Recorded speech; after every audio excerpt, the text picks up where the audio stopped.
The great space station floated like a jewel in the blackness of space. It circled an old, fading star in the faraway Andromeda galaxy. For hundreds of years, humans had lived there in peace and wonder. Tall silver towers sparkled under artificial sunlight, and gardens bloomed inside glass domes. The people were healthy and strong, often living for 3 centuries or more thanks to their clever machines. Commander Jack Riley guided his scout ship through the busy landing bay. His face was tired after months alone in deep space. Jack was a trusted pilot, known for his sharp eyes and steady hands. As he stepped onto the deck, a woman in a white lab coat hurried toward him. Dr. Lisa Morgan studied energy systems, especially the powerful heart called the Silmaril Matrix that kept the station alive. "Did you see it?" Lisa asked, her voice low. Her fingers tapped on a datapad. Jack nodded. "Something's wrong near the Matrix core. Gravity readings went wild out there, like a hungry mouth trying to swallow light." He showed her the numbers. Lisa's smile faded. The Silmaril Matrix had never behaved this way. High above them, in a palace of shining crystal, Queen Eleanor Vance watched her people through wide windows. She ruled with kindness, her dark hair streaked with gray wisdom. But today, worry pinched her brow. Gregory Holt, her closest advisor, stood beside her. He wore fine robes, but his eyes were cold. "The people grow restless, my queen," Gregory said softly. "They whisper that we should conquer new worlds, not hide here. They want ... more than long life. They want power." Eleanor's gaze swept over the bustling city below. "We have everything here, Gregory. Safety, knowledge. Why risk it for greed?" Meanwhile, Jack and Lisa went deep into the station's lower levels. The air hummed with energy from the Silmaril Matrix. Giant pipes glowed blue above their heads. Lisa pointed at a flickering screen. "Look, the same strange pull you saw outside, inside the core walls." As they worked, Jack found old records buried in the computer. Images flashed of another station, long ago destroyed. Broken metal, screaming voices, a single word repeated. "Downfall." "Is there another?" Jack whispered. Lisa's hand shook. And whatever killed it might be happening again. That evening, Queen Eleanor spoke to thousands in the Great Hall. Her voice echoed clear and strong. "We must not let fear divide us," she urged. "It is strong when we stand together." But in the shadows, Gregory Holt did not clap. He watched the Queen with a still face, then slipped away. He walked to a hidden room where Victor Kane waited. Victor wore a soldier's uniform, his jaw hard as stone. "The Queen is weak," Gregory said. "She clings to old ways, but you and I, we see the future. With the Silmaril Matrix, we could live forever. Rule entire galaxies." Victor's smile was thin, and it's time to make her understand or remove her. As Jack stared at the disaster records, a new alarm blared on Lisa's console. Gravity pull near the core was getting stronger. Lights dimmed across. Somewhere, glass shattered. "It's feeding on something," Lisa said, her face pale. "Like it's waking up hungry." Jack looked toward the palace high above them. "We need to warn the Queen." But Gregory Holt was already climbing the palace steps, a plan forming in his mind. The first cracks had begun. It's not in the metal walls, but in the hearts of its people. The strange pull from the Silmaril Matrix grew stronger. Lights flickered wildly across. Then, with a groan that vibrated through the metal floors, the main power failed.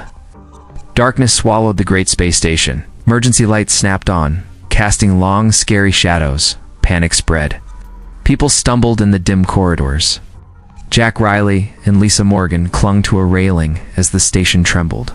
Alarms screamed. "It's feeding," Lisa gasped, looking at her handheld screen. The numbers jumped erratically. It's like the core is hungry and it's getting worse. High in the Crystal Palace, Queen Eleanor Vance stood firm. Her guards formed a protective circle around her. Gregory Holt rushed in, his face a mask of fake worry. "My queen, the systems are failing. You must act quickly," Gregory urged. "What is happening, Gregory?" Eleanor demanded, her voice steady despite the shaking floor. "Unknown Majesty. But we need control of the defense grid to stabilize things." "For everyone's safety," Gregory insisted. Eleanor hesitated. Giving control felt wrong. but the cries of her people echoed through the palace halls. Very well. Temporary control only. Use it to protect. Gregory bowed, hiding a cold smile. Of course, Your Majesty. He hurried away, not to the control room, but to a secret chamber deep within the palace. Victor, the hard-faced soldier, waited there. It is done, Gregory said, his voice tight with excitement. We have the defense grid. Now we move. The Queen trusts me. ... for now. Victor nodded. Good. My soldiers are ready. The chaos covers us. He tapped a command into a hidden console. Heavy metal doors slammed shut throughout the palace, locking Eleanor and her loyal guards inside the throne room, trapped. Below, Jack and Lisa fought their way through frightened crowds towards the palace. They needed to warn the Queen about Gregory. Jack saw soldiers, Victor's soldiers, moving with purpose, not helping people, but taking positions. Something bad is happening, Lisa, Jack said, pulling her into a side passage. Those aren't rescue teams. Lisa looked at her datapad again. She had found more old records while the power was out. Jack ... It's worse than we thought. This energy ... The Silmaril Matrix. It's not just hungry. It feeds on ... ambition, on wanting power. Stronger the hunger for power near it, the stronger it gets. It's like it wakes up. Jack felt cold. Gregory Holt. He wanted more power. He talked about ruling galaxies. He was near the core. ... Double. Lisa nodded grimly. He's feeding it. It's making it worse. And it's changing him. The records. I mentioned people changing, becoming ... not right. Suddenly, Victor's voice boomed from every speaker and cutting through the alarms. People off, your Queen has failed you. She hides while the station dies. I, Victor, take command to save us. Follow me, and I promise strength. I promise power. I promise ... immortality. The words were like poison. Some people, desperate and scared, cheered. Others cried out in fear or anger. In her locked throne room, Eleanor heard the lies. She pounded on the thick door. Gregory, Victor, this is madness. Open this door. Gregory's voice came through a small speaker, smooth and cruel. I'm sorry, Eleanor. Your time is over. Needs a stronger hand. A vision for greatness. Rest now. You are ... obsolete. Jack and Lisa watched in horror from a hidden spot as Victor's soldiers marched through the main plaza below the palace. People who tried to protest were pushed aside or grabbed. Victor stood on a high balcony, Gregory beside him. Gregory looked different now. His eyes seemed to glow faintly in the gloom, and his skin looked stretched and pale. We tried to warn her, Jack whispered, his fists clenched. Now what? Lisa grabbed his arm. Look, she pointed. Small groups of people were slipping into alleyways and service hatches, avoiding the soldiers. They looked angry, not scared. Not everyone believes Victor. Rebels? Jack asked, a spark of hope igniting. Maybe, Lisa said. We need to find them. Can't fight Victor and Gregory alone. And we need to find out what happened to the Queen. Victor raised his arms on the balcony. A new age begins. The age of Victor. The age of power. But below him, in the flickering darkness, the first shots rang out. Not from Victor's soldiers, but from hidden figures firing from rooftops. The Civil War IV had begun.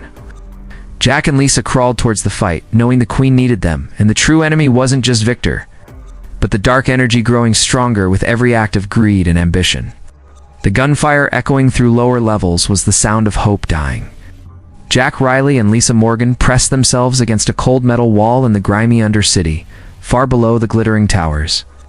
This was where the rebels hid, in forgotten service tunnels and storage rooms. They found Karen Bell hunched over a console, wires spilling everywhere. Her fingers flew across the keys. Beside her stood Paul Wright, his face grim, cleaning a rifle. We saw you two coming, Karen said, without looking up. Victor locked down the main cameras, but he forgot the sewage monitors. Classy. Is the Queen alive? Jack asked urgently. Trapped in the throne room, Paul answered. Victor's got it sealed tight. Heavy guards. But alive, yes? Lisa pulled out her datapad. We have bigger problems. It's Victor's broadcasts. They're not just lies. It's pumping out energy from the Silmaril Matrix. Look, she showed them readings. A strange, pleasant feeling was spreading through the station. A wave of warmth and confidence. People in the occupied zones above were stopping their protests. Some even smiled, joining Victor's soldiers. It feels ... good, Karen frowned. Too good. What is it? It's the Matrix, Lisa explained, her voice tight with fear. It feeds on ambition, on the hunger for power. Victor and Gregory are giving it a feast, and it's giving something back. This euphoria. It's addictive. It makes people loyal, happy to follow. Jack slammed his fist against the wall. Gregory started this. He's making everyone slaves with happy feelings. High above, Gregory Holt felt the power coursing through him. He stood in the core chamber near the pulsing blue heart of the Silmaril Matrix. The energy wasn't just outside him, it was inside him. His skin looked thin, almost glowing blue from within. His eyes burned with an unnatural light. He felt strong, unstoppable. Victor entered, looking pleased. The broadcasts work, Victor announced. The people accept us. Soon, they will demand we lead them to greatness. Gregory turned slowly. His voice sounded deeper, raspy. This is only the beginning, Victor. The Matrix... it speaks to me. It showed me the truth. Its power wasn't meant for stations or long life. A twisted smile stretched his changed face. It was made by a conqueror, a warlord from the old times. His spirit sleeps inside it, waiting. We will wake him. We will become him. We will be gods. Victor's confidence flickered for a second, seeing Gregory's transformation. Gods. I plan to rule Gregory, not play with ghosts. You think small? Gregory hissed, energy crackling faintly around his fingers. The warlord offered us eternity. True power. Join me, Victor, or become fuel for the awakening. The threat hung heavy in the charged air. Meanwhile, Karen Bell had found a weak spot. The throne room seals have a backup power line, she told Jack and Lisa. Running through an old ventilation shaft. I can overload it, blow the doors for a few seconds. But someone needs to be right there to get the queen out.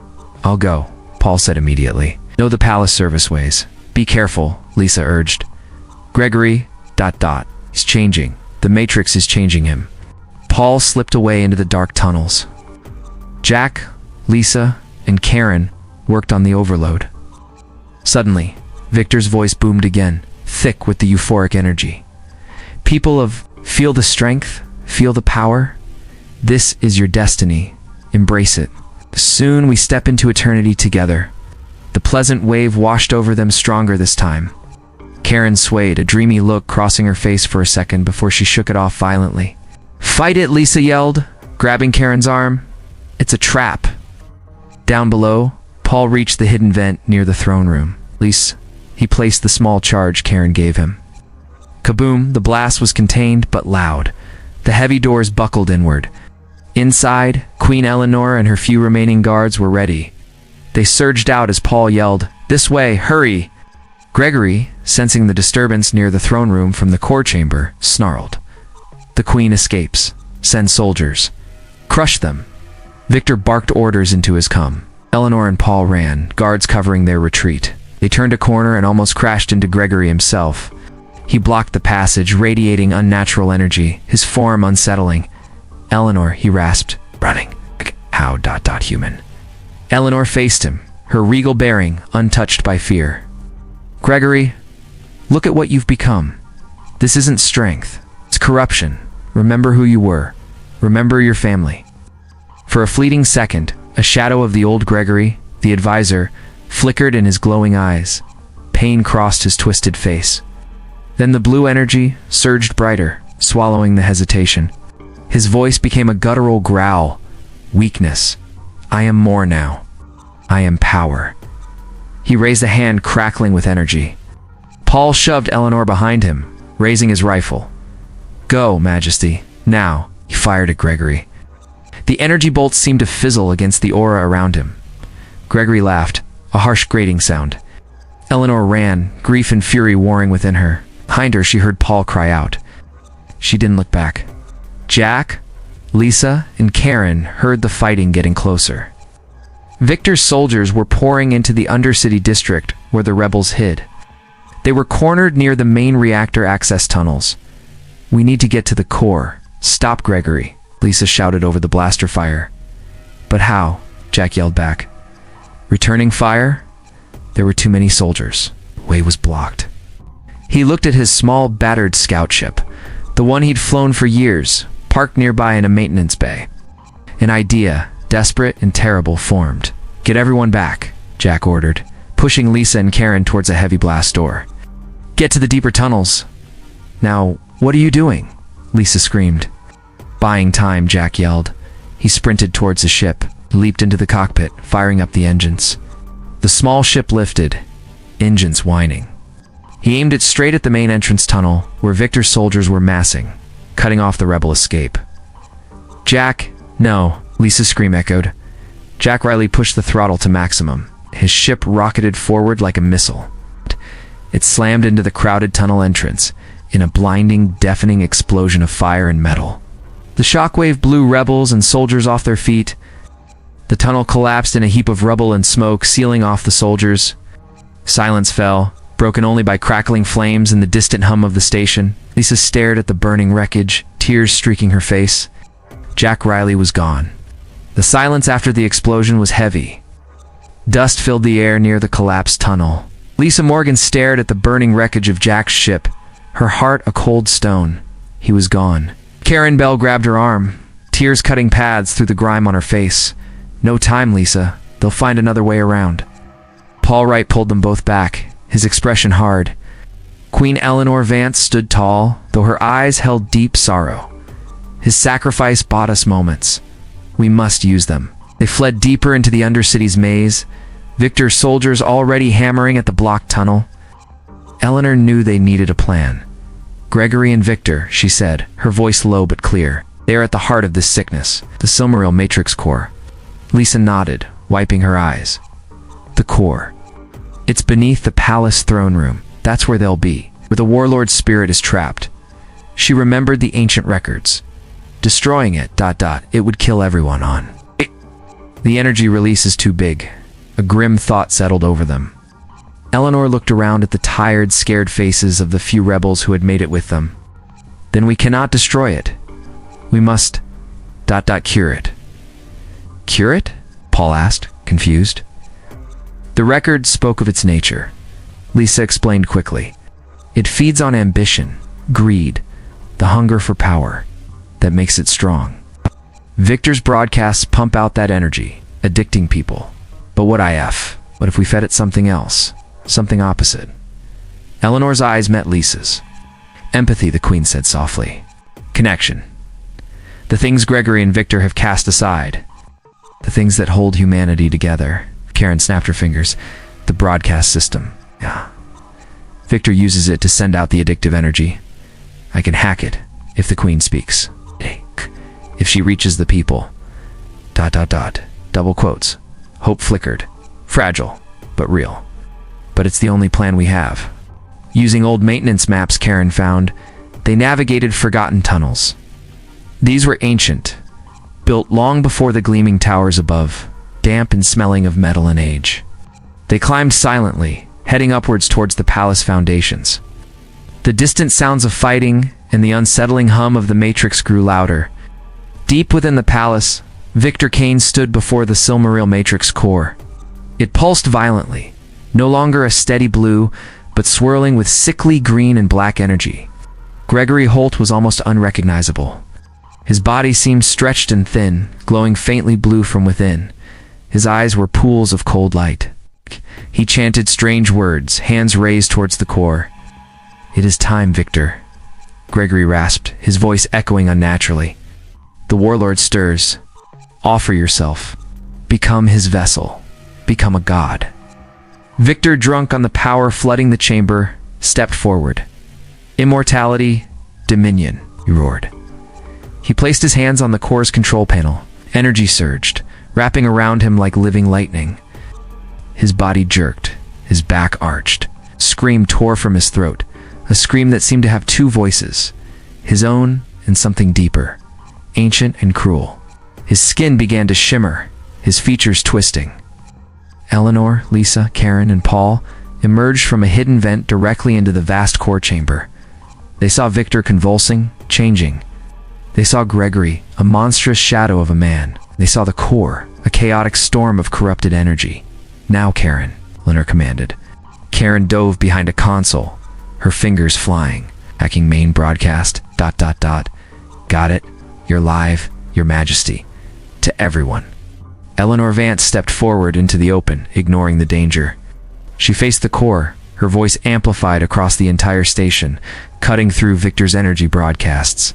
"People of," she called out, her voice ringing clear and strong, filled with sorrow and unwavering resolve. "Hear me. Fedor and Gregory offer you lies wrapped in sweet poison. They offer power that consumes you, immortality that steals your soul. Look at what they have become. Is this what you want?" In homes and streets, in hiding places, people heard her. The addictive euphoria Victor pumped out faltered for a second. They saw the madness on Victor's changing face on their screens. They saw the monstrous Gregory. They remembered Jack Riley's sacrifice. "Remember who we are," Eleanor pleaded. "Remember our families, our friends, our shared home. The station lives because we cared for it and for each other. Do not let fear or greed blind you. Reject this darkness. Remember your hearts. Remember your humanity. Stand together." A wave of something different washed over. Not euphoria, but a shared shock. A dawning horror at what was happening. A flicker of memory, of kindness, of community. Thousands of minds, rejecting the false promise, focusing on what they were about to lose. The chaotic core flickered wildly. The energy around Victor stuttered. His transformation slowed. The ancient warlord's voice within him roared in fury.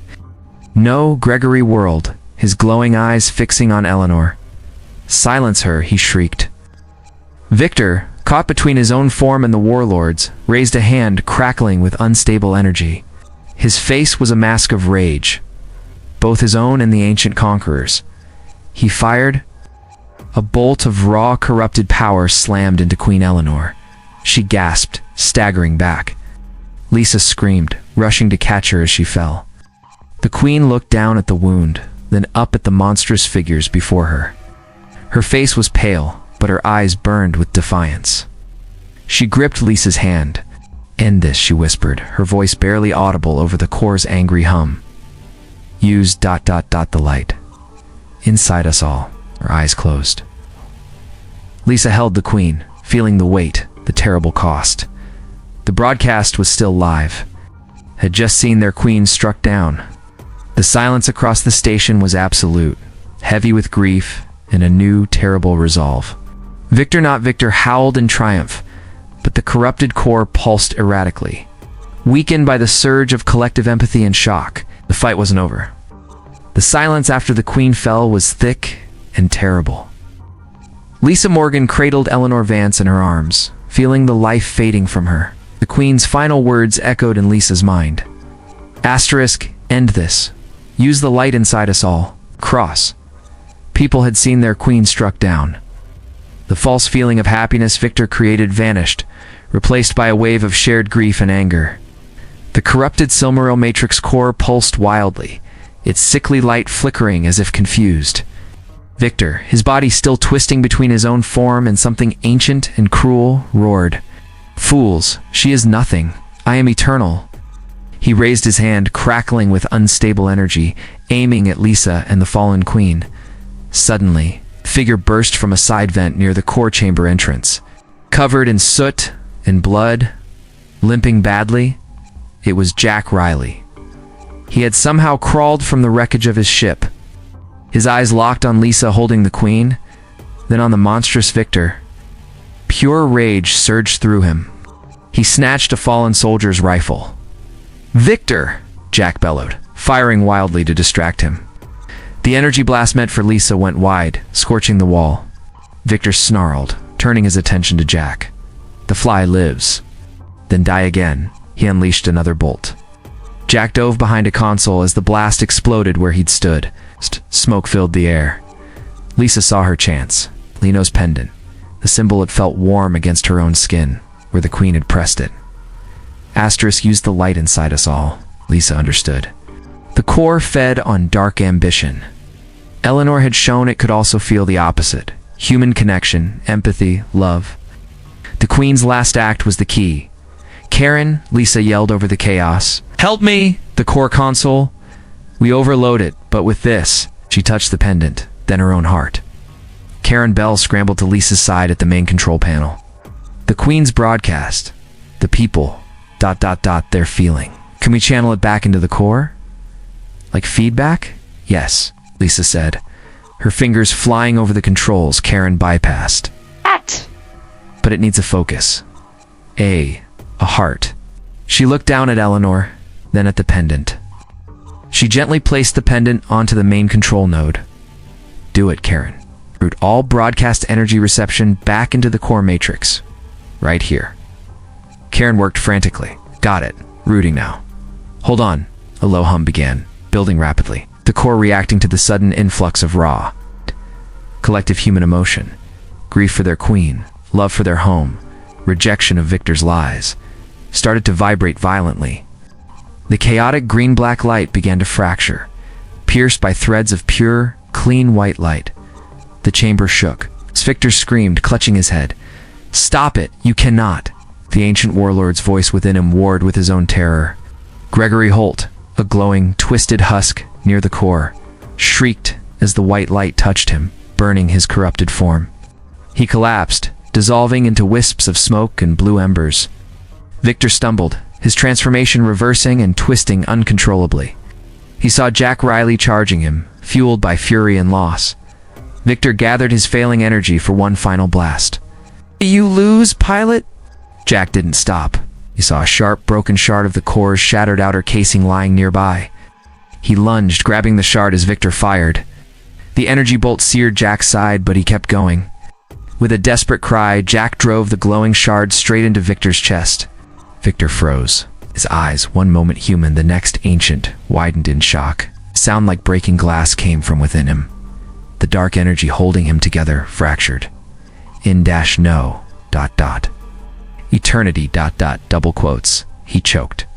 Then, like Gregory, he crumbled into nothing, the warlord's spirit shrieking into silence as it vanished. The core was imploding. The white light was winning, but the structure couldn't contain it. Metal screamed as the chamber tore apart. Alarms wailed like dying beasts. Core breach, total collapse. Karen screamed. We have minutes, maybe seconds. Paul Wright appeared, dragging a barely conscious Jack. Escape pods. This way now. Lisa grabbed Eleanor's pendant from the console. It felt warm, alive. She glanced back only once at the collapsing core, a monument to ruined pride. Then she ran with the others. They raced through crumbling corridors, was coming apart. Sections broke away, falling into the hungry darkness outside. They reached a bank of escape pods. Karen slammed the launch sequence.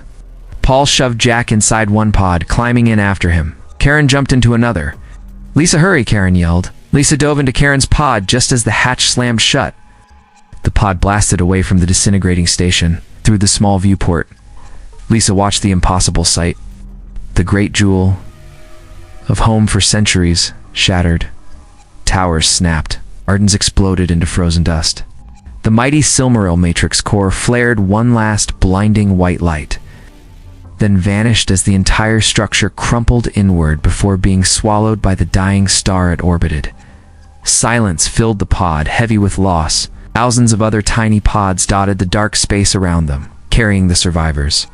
Karen steered towards a cluster of pods. Lisa clutched Eleanor's pendant tightly. Jack stirred, groaning in pain but alive. Paul looked out at the refugees, his face grim but determined. Lisa touched the cum. This is Lisa Morgan. Can anyone hear me? We are here. We survived. Static. Then voices started answering, one after another, shaky but there. Jack looked at Lisa, then out at the sea of survivors against the backdrop of the fading star. Where died? It's gone, he whispered, his voice raw. Lisa held up the pendant, caught the distant starlight. Not all of it, she said softly. Carry now. Not in metal, but here. She touched her chest, over her heart. We carry her spirit. Her humanity. That's the legacy Eleanor left us, that can never be destroyed. She looked out at the scattered pods, tiny lights against the vast dark. Now we rebuild.